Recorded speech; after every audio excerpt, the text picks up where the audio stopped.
आने वाला है पितृपक्ष। आइए बताते हैं आपको कब से शुरू हो रहा है और क्या है इसका महत्व।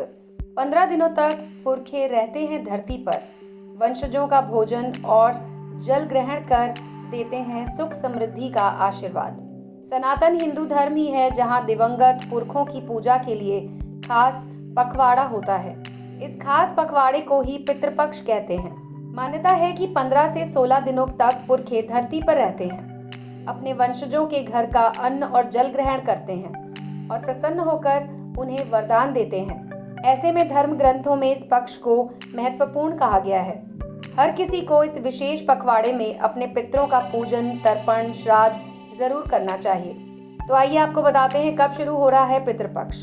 यूं तो पितृपक्ष अश्विन कृष्ण पक्ष की प्रतिपदा यानी कि पहले दिन से शुरू होता है। गरुड़ पुराण में वर्णित है कि जिस तिथि को माता पिता का निधन हुआ हो उस तिथि को संबंधित का श्राद्ध और तर्पण करना चाहिए। जिन्हें तिथि का ज्ञान नहीं वो महालया यानी पितृ विसर्जन को श्राद्ध कर सकते हैं। ये भी कहा जाता है कि जिनके माता पिता में से एक का निधन पूर्णिमा तिथि को हुआ हो भाद्रपद पूर्णिमा को श्राद्ध या तर्पण या ब्राह्मण भोजन कराना चाहिए। पंचांग के अनुसार इस बार पितृपक्ष का आरंभ 20 सितंबर भाद्रपद पूर्णिमा से हो जाएगा। इसका समापन 6 अक्टूबर अश्विन अमावस्या को होगा। जिस तरह से देवी देवता पूजनीय होते हैं वैसे ही हमारे पितृ जो अब इस धरती पर नहीं हैं वो भी पूजनीय माने जाते हैं। कृष्ण पक्ष से आरंभ होकर अमावस्या तक के 16 दिनों की अवधि पितृपक्ष या श्राद्ध कहलाती है।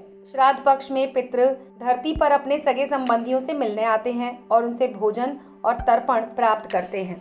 ऐसे में पितृपक्ष में श्राद्ध और तर्पण का विशेष महत्व है। पंचांग के अनुसार 20 सितंबर को भाद्र पूर्णिमा तिथि है। इस दिन सबसे पहला तर्पण किया जाएगा। इस पूर्णिमा तिथि को ऋषि तर्पण तिथि भी कहा जाता है। इस दिन मंत्र दृष्टा ऋषि मुनि अगस्त का तर्पण किया जाता है। दरअसल उन्होंने ऋषियों और मनुष्यों की रक्षा के लिए एक बार समुद्र को पी लिया था और 2 असुरों को खा गए थे। इसीलिए सम्मान के तौर पर भाद्र पूर्णिमा के दिन अगस्त मुनि का तर्पण करके पितृपक्ष का आरंभ होता है। हिंदू धर्म में पितृपक्ष का खास महत्व है।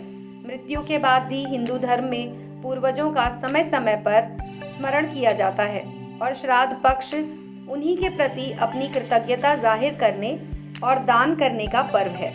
अगर श्राद्ध ना किया जाए तो मरने वाले की आत्मा को मुक्ति नहीं मिलती। ऐसा माना जाता है कि पितृपक्ष में पितरों के निमित्त दान पुण्य करने से हमारी कुंडली से पितृदोष का दुष्प्रभाव समाप्त होता है। तो आपको बता दें कि पितृपक्ष में श्राद्ध की महत्वपूर्ण तिथियां कब हैं।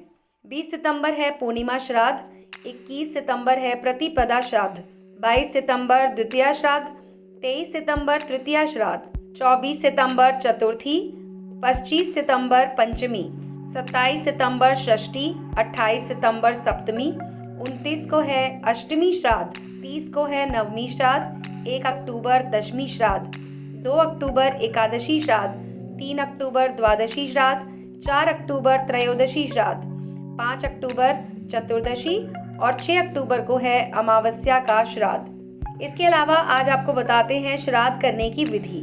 किसी सुयोग्य विद्वान ब्राह्मण के जरिए ही श्राद्ध करवाना चाहिए। श्राद्ध कर्म में पूरी श्रद्धा से ब्राह्मणों को दान दिया जाता है। साथ ही किसी गरीब जरूरतमंद महिला की आप सहायता भी कर सकते हैं। साथ ही साथ गाय, कुत्ते, कौवे, पशु पक्षियों के लिए भी भोजन का एक अंश डालना चाहिए। अगर संभव हो तो गंगा नदी के किनारे श्राद्ध करवाना चाहिए। संभव ना हो तो घर पर भी किया जा सकता है। जिस दिन श्राद्ध हो उस दिन ब्राह्मणों को भोजन करवाएं। भोजन के बाद दान दक्षिणा दें, उन्हें संतुष्ट करें। श्राद्ध पूजा दोपहर के समय करनी चाहिए। मंत्रोच्चारण करवाना चाहिए और पूजा के बाद जल से तर्पण करना चाहिए। इसके बाद जो भोग लगाया है उसमें से गाय, कुत्ते, कौवे को अलग से हिस्सा देना चाहिए। भोजन डालते समय पितरों का स्मरण करें। मन ही मन उनसे श्राद्ध ग्रहण करने का निवेदन करें। आपको हमारा ये वीडियो कैसा लगा इसके बारे में आप हमें ज़रूर बताएं। हमारे वीडियो के कमेंट सेक्शन में आप अपनी राय और सुझाव लिखकर भेज सकते हैं। ऐसे ही और वीडियोस देखने के लिए सब्सक्राइब कर लीजिए इंडियन रिचुअल्स को और बेल आइकन को दबाना मत भूलिएगा।